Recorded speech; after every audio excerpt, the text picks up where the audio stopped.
지금 대한민국 정말 위기일까요? 여야 대표가 한자리에 모인 민생경제회담.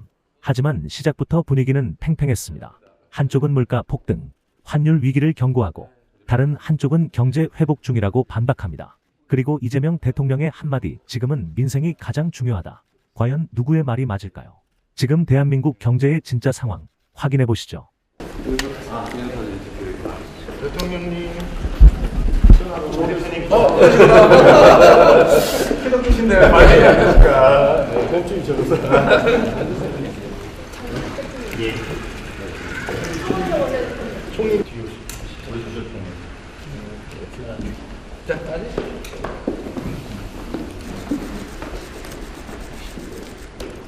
네, 촬영하겠습니다. 그 양쪽 손 한번 잡으시겠습니까? 네. 아, 그럴까요?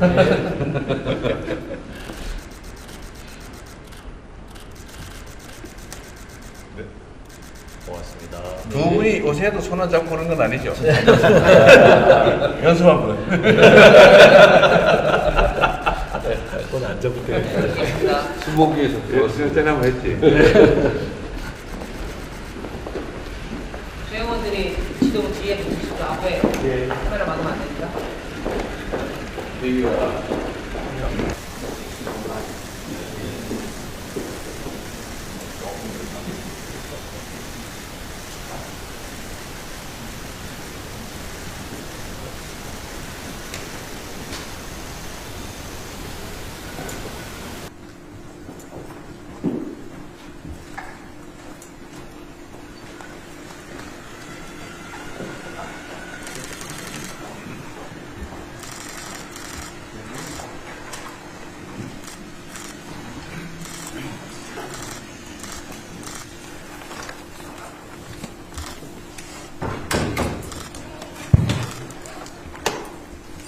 네, 지금부터 여야정 민생경제협의체 회담을 시작하도록 하겠습니다. 먼저 장동혁 국민의힘 당대표님 인사 모두 발언 있으시겠습니다. 형님 먼저. 정선혜 대표님 먼저. 아니, 제가 여기 행사장 가면 항상 우리 정선혜 대표님 먼저 하세요. 뒤에서 먼저 하는 게 익숙하지 않아요. 대표님 죄송한데 오늘 저 사회자를 좀 따라주시면 고맙겠습니다. 그래도 뭐 하라고 말 엄청 못하고 최고예요.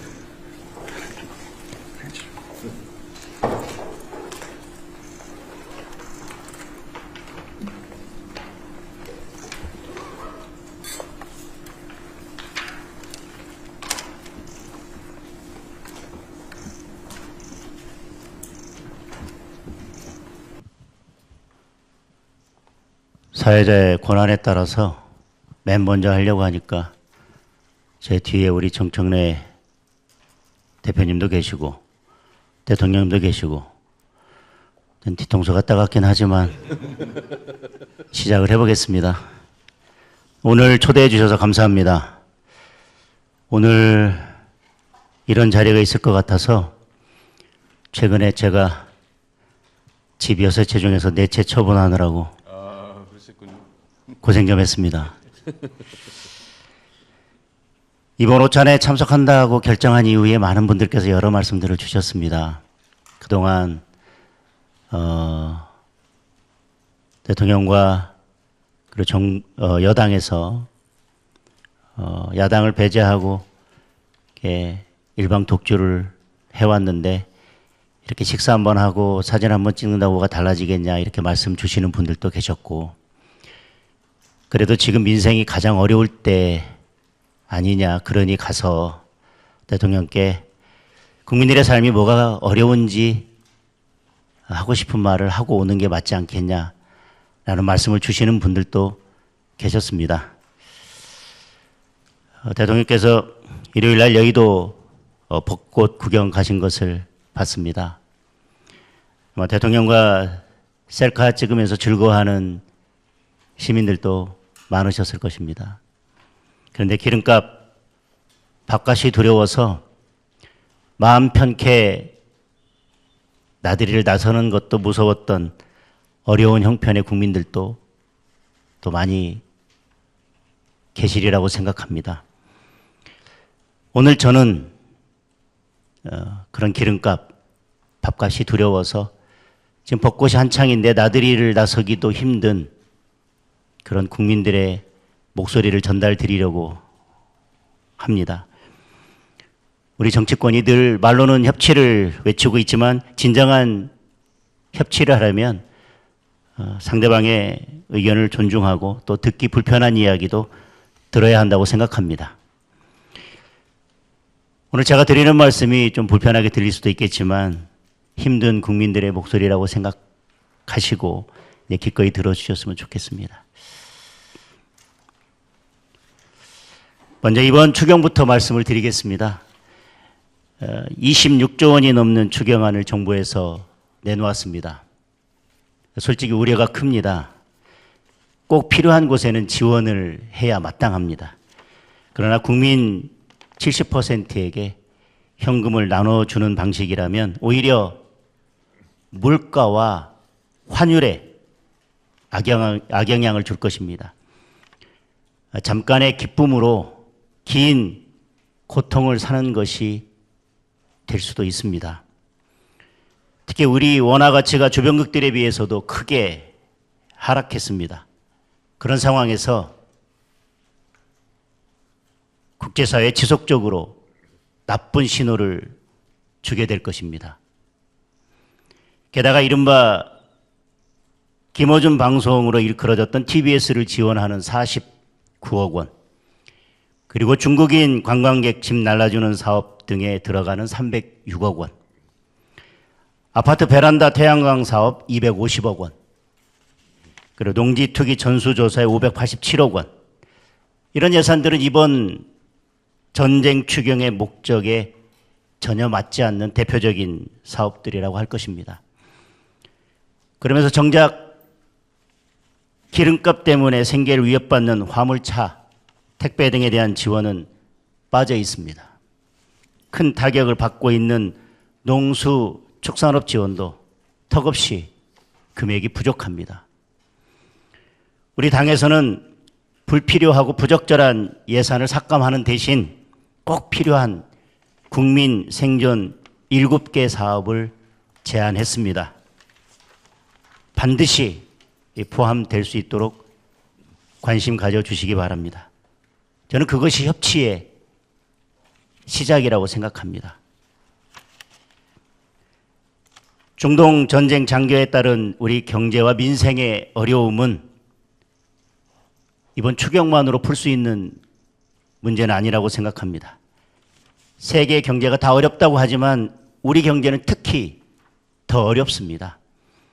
환율만 해도 우리 원화 가치 하락폭이 주요국 가운데 가장 큽니다. 지난달 원화 가치가 4.72%나 떨어졌습니다. 일본, 대만, 중국 등과 비교하면 2배 이상 하락폭이 컸습니다. 원화의 실질 구매력을 나타내는 실질 실효 환율은 주요 64개국 가운데 63위입니다. 제가 생각하기에 이유는 명백합니다. 올해 시중 통화량이 M2 기준 4,565조 원을 돌파해서 사상 최대를 기록하고 있습니다. 그만큼 시중에 돈이 많이 풀려 있다는 것입니다. 그런데 거꾸로 외환 보유액은 계속 감소해서 보유 순위 세계 12위입니다. 2000년 이후 처음으로 10위권 밖으로 밀려났습니다. 통화량은 늘고 달러가 줄어들면 당연히 환율이 오르고 원화 가치는 떨어집니다. 지난 정부 당시 환율이 1,450원을 넘었을 때 우리 대통령께서는 국민 자산 7%가 날아갔다, 이렇게 비판하셨었습니다. 지금 환율이 1,500원을 넘어서 1,530원대까지 오르내리고 있습니다. 같은 방식대로 계산한다면 국민 자산 13% 이상이 날아간 것입니다. 통화량을 늘리는 데 대해서는 이제 신중을 기해야 된다고 생각합니다. 대통령께서 직접 나서서 미국과 달러 스왑을 체결하고 보다 적극적인 대책을 마련해야 할 때입니다. 성장률 전망도 마찬가지입니다. 얼마 전에 나온 OECD 자료를 보면 일본과 중국 등의 성장률 전망치는 기존 수치를 유지하고 있지만 유독 우리나라만 2.1%에서 1.7%로 낮춰졌습니다.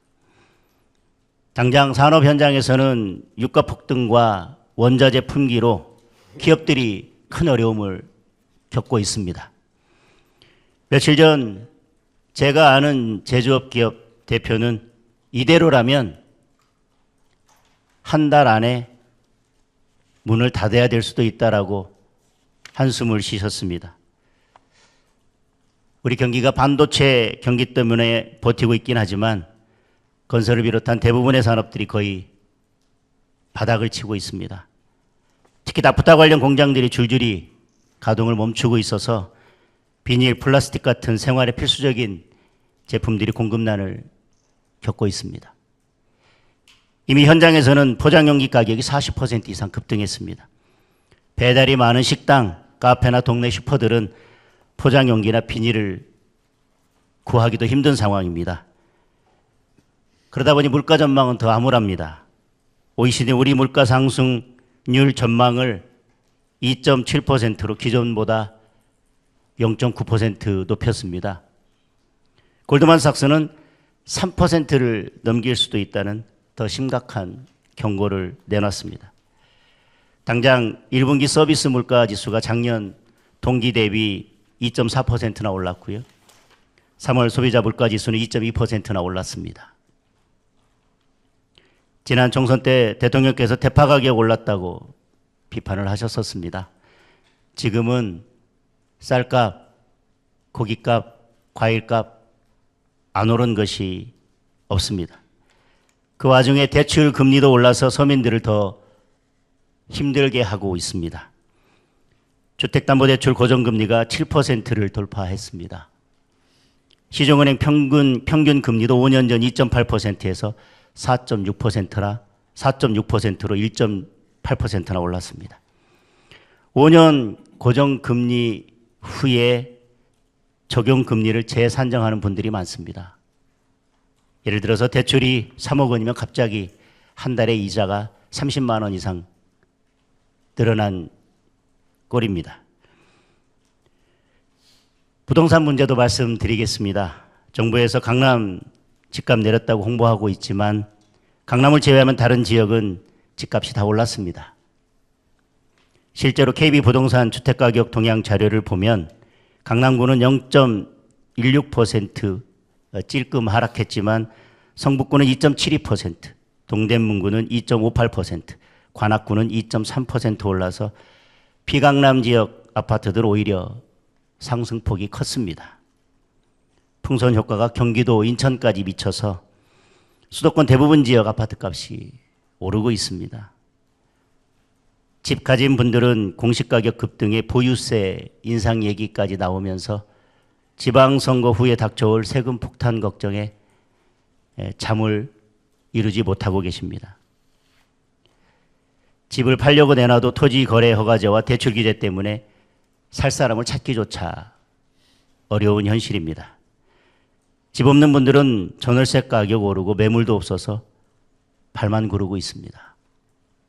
한 부동산 플랫폼의 집계에 따르면 11호 대책 이후 서울시의 전월세 매물이 44.1% 줄었다고 합니다. 작년 10월 15일에는 전월세 매물이 4만 4천 건을 넘었는데 지금은 3만 건 정도밖에 되지 않습니다. 서울 아파트 월세 가격은 전년 대비 9.8%나 올라서 평균 월세가 151만 5천 원에 달합니다. 지옥으로 가는 길은 선의로 포장되어 있다는 말처럼 대통령의 뜻이 어디 있든 현장의 국민들은 갈수록 더 힘들어지고 있습니다. 많은 전문가들이 이야기하는 재개발, 재건축을 활성화하는 것처럼 공급 확대 방안을 적극적으로 추진하고 시장을 왜곡하는 과도한 규제는 풀어야 한다고 생각합니다. 이렇게 국민의 삶이 큰 어려움에 빠져 있는 만큼 지금은 정치의 모든 역량을 민생에 집중해야 할 때라고 생각합니다. 경제 챙기고 민생 살피기에도 시간이 부족한데 조작기소 국정조사 같은 일로 시간을 허비해서는 안 된다고 생각합니다. 국민들 사이에서는 공소 취소한다고 물가가 떨어지냐는 말까지 나오고 있습니다. 이제라도 대통령께서 국정 운영의 기조를 전면적으로 바꾸어 주시기를 바랍니다. 진짜 국민의 삶이 어떤지 챙겨보시고 야당의 목소리에도 더 귀를 기울여 주시기 바랍니다. 오늘 아침 뉴스를 보니 미국 트럼프 대통령에게는 한국도 안 도왔다고 비난을 받았습니다. 그런데 북한 김정은에게는 솔직하고 대범하다고 칭찬을 받으셨습니다. 지금 외교 안보 노선이 맞는지도 한번 진지하게 고민해 주셨으면 좋겠습니다. 대통령께서 국정 운영의 기조를 바꾸고 나라와 국민을 위해 올바른 정책을 추진하신다면 야당도 얼마든지 협력하고 힘을 보탤 것입니다. 오늘 모든 문제를 다 풀 수는 없겠지만 작은 변화라도 만들어내서 힘든 국민들께 희망과 용기를 드렸으면 좋겠습니다. 다소 불편한 말씀을 길게 드렸지만 들어주셔서 감사합니다. 전혀 안 불편합니다. 잘하셨습니다. 네, 다음은 더불어민주당 정청래 대표 모든 발언이 있겠습니다. 네, 대통령께서 이렇게 장동혁 국민의힘 대표의 저런 말씀을 하실 기회를 주셔서 다행이라고 생각합니다. 국익 앞에는 여야가 따로 없고 국가적 위기 앞에 역시 여야가 따로 있을 수 없습니다. 장동혁 대표께서 지금 하시는 여러 가지 말씀에 제가 다 동의하는 것은 아니지만 야당 입장에서 저렇게 이야기할 수는 있겠다라는 생각이 들었습니다. 저는 이런 국가 위기 앞에서는 여야가 한마음 한뜻으로 한 당이 된다는 심정으로 여야당의 심정, 한 당의 심정으로 위기를 잘 극복해 나갔으면 좋겠습니다. 중동 전쟁에 따른 대내외적 위기 상황에 선제적이고 적극적인 대응이 매우 중요한 때입니다. 대통령님과 여야 정당 대표가 머리를 맞대고 이 위기의 상황을 대처하기 위해서 민생 경제를 살리기 위한 협의의 자리를 마련해 주신 대통령님께 진심으로 감사드리고 또 지난번에는 오지 않으셨는데 오늘은 기꺼이 이렇게 또 와주신 우리 장동혁 대표님, 송원석 원내대표님께 감사드립니다. 국민들이 지금 많은 걱정을 하고 계십니다. 장동혁 대표님 말씀을 들으면 대한민국이 참 암울한 먹구름 같은 잿빛만 보일 텐데 저는 좀 희망의 목소리를 좀 들려드릴까 합니다. 이재명 대통령님께서 취임하신 지 10개월 조금 더 되었습니다. 2025년 4월의 대한민국과 2026년 4월의 대한민국은 완전히 다른 나라가 되었습니다. 비정상적이었던 대한민국이 국가 정상화의 길로 접어들었습니다. 첫째, 꼭 1년 전인 2025년 4월 7일 종합주가지수는 2328에 불과했습니다. 그런데 한때 6300까지 날아오르며 국민 부자 시대가 열렸습니다. 둘째, 외교 무대에서도 즉시 복귀하여 대한민국이 정상적인 민주주의 국가임을 세계 만방에 고하며 K민주주의의 놀라운 회복력을 보여주었습니다. 셋째, 수출도 큰 폭으로 늘었습니다. 작년 한 해 7천억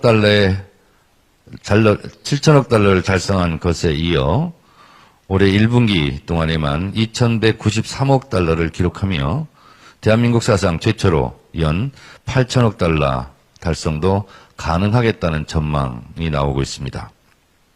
넷째, 이 부분이 참 중요하더군요. 실질 국내 총생산 GDP 경제 성장률도 IMF 기준으로 2025년 0.8%에서 2026년 1.9%로 2배 넘게 상향되며 분명한 반등세를 보이고 있습니다. 다섯째, 대통령님의 확고한 의지와 정책적 노력에 힘입어서 부동산 시장이 확실하게 안정세로 접어들었습니다. 부동산과의 전쟁에서 역대 정부에서 이긴 정부가 없는데 이번 정부는 이길 것 같다 하는 국민적인 신뢰가 높아졌습니다. 여섯째, 이것도 좋은 수치입니다. 관광객도 큰 폭으로 증가했습니다. 지난해 한국을 찾은 관광객이 1,893만 명으로 역대 최대를 갱신했고 올해 드디어 2천만 시대를 앞두고 있습니다. 일곱째, 5극 3특 균형발전 전략으로 전남 광주 통합특별시가 곧 출범하는 등 국민이 공감하고 응원하는 지방주도 성장이 본격적으로 시작되었습니다.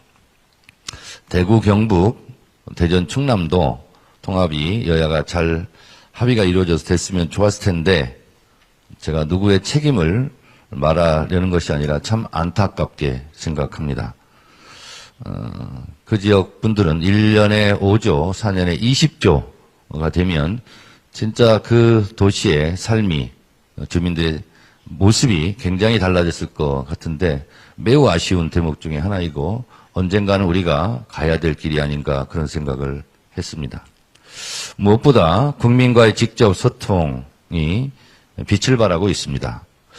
어느 정부에서 하지 않은 길을 이재명 대통령님께서 가고 계십니다. 대통령 주재 국무회의 생중계와 지역별 순회 타운홀 미팅 개최 등 대통령님의 소통 노력으로 국정 전반에 관한 국민들의 관심과 이해가 높아지고 있습니다. 국정에 대한 관심과 이해, 공감대가 높아진다는 것은 대한민국 발전을 위해서 매우 중요한 일이라고 생각합니다. 국민주권 시대의 실현으로 민주주의가 또한 확장되고 있습니다. 중동전쟁의 어려움도 대통령님의 탁월한 외교적 역량과 뛰어난 정책 집행 능력으로 위기 상황을 잘 대처해 나가고 있는 중입니다. 하루를 천금같이 쓰며 대한민국 경제 발전과 민생 안정, 중동 전쟁에 따른 위기 극복을 위해 헌신하고 계신 이재명 대통령님과 우리 참모진 여러분들께 국민의 한 사람으로서 감사드립니다. 중동 전쟁이 벌써 한 달을 넘어서며 일촉즉발 살얼음판을 걷고 있습니다. 중동 전쟁 장기화에 대한 대비책을 마련해야 한다는 것이 국민들의 목소리입니다. 평화로 전쟁을 막을 수는 있어도 전쟁으로 평화를 살 수 없다는 것은 요즘 더 절실하게 느끼는 바입니다. 우리는 수출로 먹고 사는 나라입니다. 그만큼 대내외적 상황에 발빠르게 선제적으로 대처해야 합니다. 석유 최고 가격제 시행에 따른 보전을 비롯해 수출기업의 피해를 최소화하는 일도 시급합니다. 석유화학 원료인 나프타를 비롯해 히토리와 요소수 등 핵심 전략 품목의 안정적 수급을 지원하는 일도 대단히 중요합니다. 그래서 지금 추경이 필요합니다. 저는 지금 월화수목 금금금 현장, 민생 현장을 다니면서 국민의 목소리를 열심히 듣고 있습니다. 제가 얼마 전 영덕 대게축제에 가서 청어잡이 배를 탔는데요. 거기 있는 선박 주인, 수협 조합장들이 이런 얘기를 하더라고요. 지금 하루 배를 돌리려면 한 드럼 기름값이 17만 4천 원인데 앞으로 10만 원 정도가 더 오를 예정이랍니다. 그래서 27만 4천 원이 되면 배를 운영하기가 어렵다라는 거죠. 근데 정부에서는 22만 4천 원이 되면 그때부터 오른 가격의 70%를 보전해 준다고 그러는데 그 기준 가격을 2만 원만 좀 낮춰달라. 그런 절박한 얘기를 하더라고요. 그래서 제가 최고위 때 여러 번 그런 얘기를 또 했었고요. 강원도 철원을 가니까 관광객들이 많이 와야 먹고 사는데 이렇게 기름값이 오르면 전세버스가 가동되기가 좀 어렵다. 그래서 전세버스 기름값도 좀 내려달라. 이런 얘기를 하셨는데 이런 게 실제로 국민 피부에 와닿는 얘기고 실제로 필요한 그런 목소리가 아닌가 그런 생각을 합니다. 중동 전쟁에 따른 불안 심리도 있는데요. 제가 어제는 수원의 못골 시장, 대통령님도 거기 가서 식사하셨던 데 가서 제가 식사도 했는데요. 실제로 실물의 현재의 경기의 어려움도 좀 있지만 전쟁의 장기화로 인한 심리적 어려움, 위축 이런 것이 너무 크더라고요. 그래서 하루빨리 추경을 좀 우리 통과시켜서 그런 걱정을 좀 풀어드려야 되겠다. 그런 생각을 절실하게 또 했습니다. 그래서 제가 어제도 못골시장에서 그런 얘기를 했습니다. 우리 몸에도 피가 잘 돌아야 건강하듯이 돈이 잘 돌아야 되지 않겠냐. 그래서 고유가에 대한 피해 지원금, 민생 지원금이 곧 풀릴 예정이니 조금만 기다려 주시라. 근데 그분들 얘기가 숨 넘어가는 그런 얘기를 많이 하십니다. 그래서 역시 지금 추경은 타이밍이 중요하고 우리가 응급처치 때도 산소호흡기를 제때 대야 생명을 구할 수 있는 것처럼 민생경제도 지금 골든타임이 매우 중요하고 하루가 늦어지면 그만큼 피해가 더 크겠다라는 생각이 들어서 제가 누차 말씀드렸다시피 역사적으로 가장 빠른 속도로 추경을 통과시키겠다 이렇게 말씀을 여러 차례 드렸는데 우리 야당에서 협조해 주시기 바랍니다. 지금 국민의 삶의 숨통을 트이게 해야 합니다. 1분 1초도 지체할 시간이 없습니다. 역사상 가장 빠른 추경, 이것이 지금 국민이 바라고 있는 내용입니다. 전쟁 앞에 여야가 따로 있을 수 없습니다. 민생과 경제도 마찬가지입니다. 중동 전쟁에 발빠르게 대처하고 민생 경제를 신속히 안정시키는 일에 한마음 한뜻으로 협력해 주셨으면 좋겠습니다.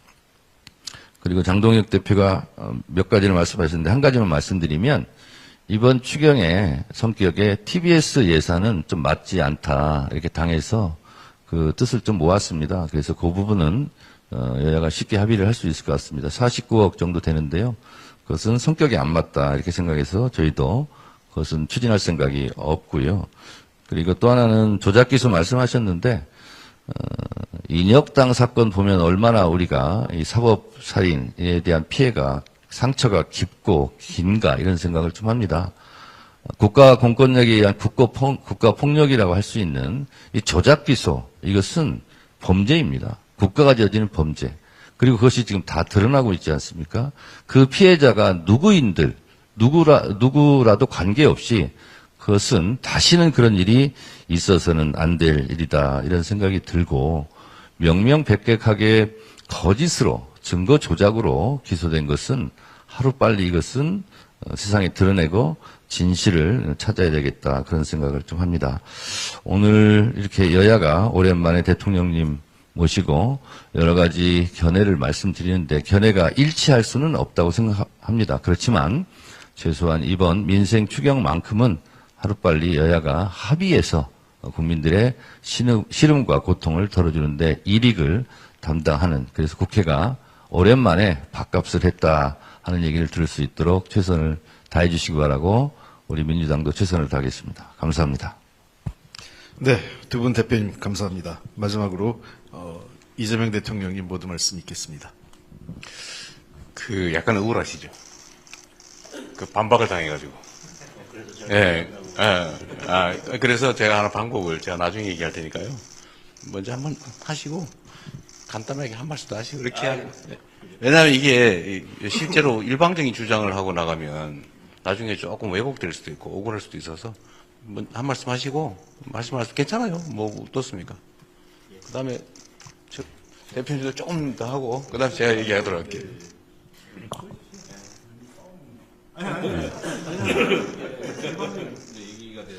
네, 이게 좋은 것 같습니다. 오늘 저 밥은 여의도 돌아가서 먹어도 괜찮습니다. 여러 말씀 주셨는데 저는 아까 광주 전남 통합을 말씀하셔서 대구 경북 통합 그리고 대전 충남 통합이 안 된 거에 대해서는 뭐 저희들도 안타까운 부분이 있습니다. 다만 통합 자체를 반대했던 것은 아니고 내용상에 조금 이견이 있었는데요. 그것과 더불어서 제가 또 한 말씀 드리려면 최근에 이제 부산어부도시 특별법이 있는데 그게 뭐 상임위 통과하고 잘 진행되다가 우리 대통령께서 이 법이야말로 대표적인 포퓰리즘 법안이다 이 한 말씀 하셔서 지금 이게 속도를 못 내고 지금 멈춰 있는 상태입니다. 오늘 이렇게 여야가 머리를 맞대고 여러 문제들을 해결하는 자리를 마련해 주신 만큼 오늘 그 부산 허브도시 특별법만큼은 그동안 상임위에서 잘 여야 합의로 통과됐기 때문에 국회에서 속도를 내서 빨리 통과해 줬으면 좋겠다는 말씀을 주시면 좋겠습니다. 이 부산 허브도시 특별법이 부산만의 문제가 아니라 대한민국의 미래를 결정짓는 중요한 법안입니다. 그래서 대통령께서 오늘 가능하시다면 이 법안이 빨리 통과될 수 있도록 힘을 실어 주시면 좋겠다는 말씀으로 두 번째 말씀을 가름하겠습니다. 원래 그 저기 반대 신문은 주 신문에 관한 사항을 설명하는 건데 딴 얘기를 하시는데. 요즘 재판이 예전처럼 법대로 진행되는 게 아니어서 네. 이게 원래 통합 문제가 대전, 충남, 충남, 대전 광역단체장, 국민의힘 소속 광역단체장이 추진했던 것이고 광역의회에서 행정 절차를 마련해서 우리 대통령께서 그러면 이것은 여야가 합의될 수 있겠다, 추진하자 이렇게 해서 추진된 건데 처음에 추진하자고 해놓고 이제 그걸 또 반대하고 있으니 당황스러웠다는 말씀을 좀 드리고, 그리고 대구 경북 같은 경우도 법사위 하기 전에 제가 추미애 위원장한테 좀 이것까지는 했으면 좋겠다 이런 의견을 제가 피력했던 걸로 기억하는데 그러지 못해서 여러 가지로 안타깝습니다. 어쨌든 지금 두 군데는 안 됐는데 앞으로 이 통합이 잘 됐으면 좋겠다 이런 말씀 드립니다. 그리고 국민의힘에서 이번 민생 추경과 관련해서 장명도 좀 이상하게 하셨던데, 예를 들면 뭐 짐캐리 예산 이런 거는 예를 들면 이런 겁니다. 우리 시장에서 외국인들이 와서 물건을 많이 사면 이게 가져갈 것이 걱정되잖아요. 근데 이것을 공항까지 갖다 준다 그러면 물건을 더 많이 삽니다. 그래서 여기에 투여하는 예산보다 실제로 더 물건을 사는 것을 보면 이익이죠. 그런 면도 좀 생각해 주셨으면 좋겠고, 또 하나는 저희가 예를 들면 뭐 국세청 체납관리단 이 부분도 지금 예산 가지고 약간 여야가 이견이 있어 보입니다만, 이 체납관리단 이분들을 실제로 투입해서 들어가는 비용 대비 얻는 효과가 더 훨씬 더 크거든요. 그래서 이건 일자리 창출도 좀 될 수 있고, 이런 부분이 아직 미합의됐는데 이런 부분도 잘 합의됐으면 좋겠다 이런 생각이 들고, 저희가 착붙 공약이라고 지방선거 1호 공약으로 그냥 해드림 센터 이렇게 했는데 이 부분도 좀 포함이 돼야 될 것 같습니다. 경로당 급식비 지원 확대 이런 부분도 이번에 돼 있는데, 제가 현장을 느끼면서 드는 생각은 실제로 체감 경기도 어렵지만 심리적으로 느끼는 부분이 굉장히 좀 불안하고 그런 부분이 있기 때문에 하루빨리 국민들의 이 마음을 좀 이렇게 위로하고 안정시키는 것이 좀 필요하다. 그래서 시급하다, 민생 추경 처안이. 그래서 국회에서 잘 한번 해보도록 하겠습니다. 네. 이제 비공개 때 마저 네, 격렬하게 논쟁을 좀 해보긴 하시고요. 어쨌든 여야 대표님 또 여야 지도부 여러분 그 총리님께서도 함께 해주셨는데, 우리 장동혁 대표님 말씀처럼 우리가 의견이 좀 다를 경우에는 사실 만나서 자주 얘기하는 게 좋습니다. 저는 뭐 언제나 가급적이면 터놓고 얘기하자. 아니 뭐 다를 수도 있고 의견이 합치가 안 될 수도 있죠. 근데 오해는 최소한 많이 줄일 수 있기 때문에 저는 자주 이렇게 만나 뵙고 싶습니다. 제가 빈말로 사진만 찍고 뭐 이렇게 선전하려고 그런 건 아니고요. 그리고 우리 장 대표님께서 많이 준비하셔서 여러 가지 말씀을 주셨는데, 제가 꼭 대정부 질문 받는 느낌인데, 그것도 중요한 지적이세요. 그거는 각계 항목별로 우리 장관님들이나 우리 총리께서 좀 설명을 해드리면 좋겠습니다. 그 중에는 뭐 사실도 있고 약간 거두절미이 된 부분도 있는 것 같고 약간 다른 부분도 있는데, 뭐 그런 세부적인 얘기를 이 자리에서 제가 드리자는 건 아닙니다. 다만 어쨌든 많은 소통과 대화를 통해서 객관적 팩트들에 대해서는 최소한 확정을 하고 논쟁을 하는 게 좋다. 똑같은 사실을 놓고 전혀 다르게 얘기해버리면 이거는 대화가 아니라 싸움이 되는 수가 있기 때문에 팩트 체크들은 언제나 좀 하면서 좀 진지하게 좀 여야든 아니면 뭐 정부와 야당이든 대화를 소통을 자주 하면 좋겠습니다. 장동혁 대표님도 말씀하시는 것처럼 지금 대한민국이 상당히 큰 위기에 처한 게 분명합니다. 그 내부적 요인들은 많이 개선되고 있었는데 안타깝게도 외부적 요인 때문에 또 우리가 통제할 수 없는 영역에서 벌어진 일도 인한 것이기 때문에 그렇게 대응하는 것이 쉽지만은 않습니다. 최선을 다하고 있다는 말씀을 드리고 또 야당에서도 여당에서도 많이 배려해 주시기를 부탁드립니다. 맞듣지 않거나 아니면 부족한 부분도 많이 있을 겁니다. 제안을 해 주시면 저희도 진지하게 함께 고민하도록 하겠습니다. 지금처럼 어려운 시기, 특히 외부 요인에 의해서 우리 공동체가 위기에 처했을 때는 내부적 단합이 정말로 중요합니다. 우리가 통상적으로 얘기하는 것처럼 통합이라고 하는 것이 정말 이럴 때 빛을 발하지 않을까 싶습니다. 그러나 야당 입장에서는 또 이런 상황에서 입지가 줄어들거나 이런 것들이 또 문제가 될 수도 있기 때문에 또 야당은 야당으로서의 하실 역할을 잘 해주시는 게 또 중요하다고 생각합니다. 지적할 거 지적하시고 또 부족한 건 또 채워주시고 잘못된 것은 또 고쳐 나가야 되겠죠. 저도 오늘 이런 기회를 통해서 좀 많은 대화들이 있으면 좋겠습니다. 저도 많이 좀 들어보기로 하고요. 추경은 정말 중요하다는 점은 우리 장 대표님도 말씀으로 인정하시는 것 같습니다. 다만 그 내용들이 좀 부적합한 게 있다 이런 취지신데 지금 예산안은 정부의 의견이니까 또 심의 의결권을 가지고 있는 국회에서 여야가 충분히 토론하고 그 과정을 통해서 필요한 것들은 좀 추가할 수도 있는 것이고 또 불필요하다고 판단되는 부분들은 또 삭하면 조정될 수도 있는 것이겠죠. 그런데 그 중에 저는 이 점은 좀 제 의견을 말씀드리고 싶습니다. 국민 여러분 70% 이하 소득을 가지고 계신 분들한테 우리가 지금은 대외적 위기에 의한 특히 유류값 급상승으로 인한 국민들의 어려움을 지원해 드리기 위해서 소위 전쟁 피해 지원금을 저희가 준비했습니다. 근데 이런 거는 현찰 나눠주기라고 하는 것은 좀 과한 표현이라는 생각이 들어요. 물론 그렇게 볼 수도 있겠죠. 그러나 우리가 볼 때는 지금 유류대 인상 또 그로 인해 파생되는 물가 상승이 워낙 크기 때문에 그로 인한 고통을 조금이라도 우리가 보전해 드려야 된다는 생각을 가지고 있습니다. 그리고 이 지금 편성된 예산의 재원이 어디서 빚을 내거나 또는 다른 데서 억지로 만들거나 국민들에게 증세를 하거나 해서 만든 게 아니고 저희가 나름 작년 하반기에 정말 최선의 노력을 다했고 또 그를 통해서 경제가 일정 부분 회복이 되면서 예상보다 더 늘어나는 세수를 활용한 것이다. 이 세수는 국민을 위해서 반드시 써야 되는 돈이죠. 그 돈을 잘 쓰는 게 중요하다. 그런데 지금은 저희가 보기에는 가장 중요한 건 국민들의 대외적 위기에 따른 피해를 조금이라도 보전해 드리는 것이다 이렇게 생각합니다.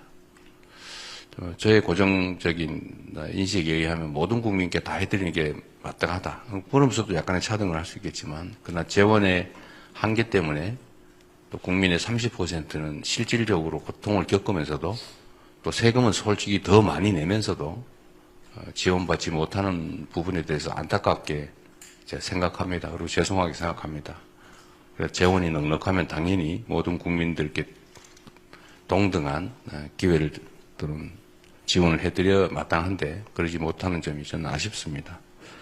결코 이게 나눠주는 현금 포퓰리즘은 결코 아니다. 다 국민들이 정말 피땀 흘려 번 돈 낸 세금이고 또 그거는 공정하게 또 합리적으로 써야져야 될 돈인데 우리 정부 입장에서는 가장 중요한 지원 방식이다 이렇게 생각을 한 것입니다. 그건 정부의 의견이니까 역시 국회 차원에서 잘 논의해 주시면 좋겠습니다. 근데 아까 중국인 그게 뭔 말인지 제가 못 알아들었거든요. 예산 중에 중국인 그게 많이 관광을 와서 물건을 많이 사주는. 근데 이게 중국 사람만 지원하는 거예요? 그렇지 않습니다. 중화권. 중화권만?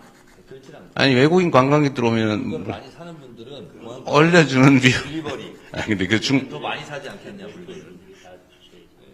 중국 삶아 주게 돼 있어요? 지금 예산 편성을 보면 그렇게 되어 있습니다. 그렇지 않습니다. 예, 그건 아니겠죠, 설마. 그거는 지금 전쟁 추정에 전혀 취지에 맞지 않는다 하는 게. 그 이제 관광진흥을 위한 아마 예산인 것 같은데 제가 내용을 지금 모르는데 설마 중국 사람만 지원할 리가 있겠습니까? 수익을 담을 내용은 아닙니다. 액수도 그러니까 그것도 의견인데 어쨌든 정도 됩니다. 많지가 않습니다. 집 날라주는 네, 집 날라주면 더 많이 사지 않겠냐. 이제 외국 관광객들의 이제 국내 구매를 좀 지원하기 위해서 한 거다는 거군요. 저도 몰랐는데 그런 게 있었군요. 하여튼 뭐 중국인만 하는 건 아닌데 중국인이라고 하시니 오해는 안 하시면 좋겠어요. 그 설마 그럴 리가 있겠습니까? 지금 모든 그럼 미국 사람이 와서 사가지고 가는 건 안 해줘요? 그렇지 않습니다. 모든 관광객이 지금 알았습니다. 예산은 모든 관광객이 다 적용되는 그러겠죠. 예. 대상이 한정돼 있습니다. 중국 사람으로? 중국 사람으로 있으면 그 삭감하십시오. 근데 내가 보기 그럴 리는 없을 것 같아. 네. 그럼 이것도 팩트에 관한 문제거든요. 장 대표님은 중국인 지원을 위한 거다 이렇게 생각하시는데 그 팩트를 한번 체크해보고 그러니까 이게 이런 게 사실 참 대화할 필요가 있죠. 하여튼 그런 이해를 좀 부탁드린다는 말씀을 드리고요. 다른 부분들은 그런데 제가 이 말씀도 하나 좀 드리고 싶은데요. 제가 공개적으로도 한 말씀 드렸는데, 지금 대한민국 헌법이 지금 제정된 지가 너무 많은 세월이 지나서, 좀 안 맞는 옷처럼 돼 있는 상황입니다. 그리고 곧 이제 또 5.18 기념일이 다가오죠. 제 기억으로는 5.18 때마다 야당은 여당일 때도 5.18 정신을 헌법 전문에 게재하겠다라고 말씀하셨던 걸로 기억합니다.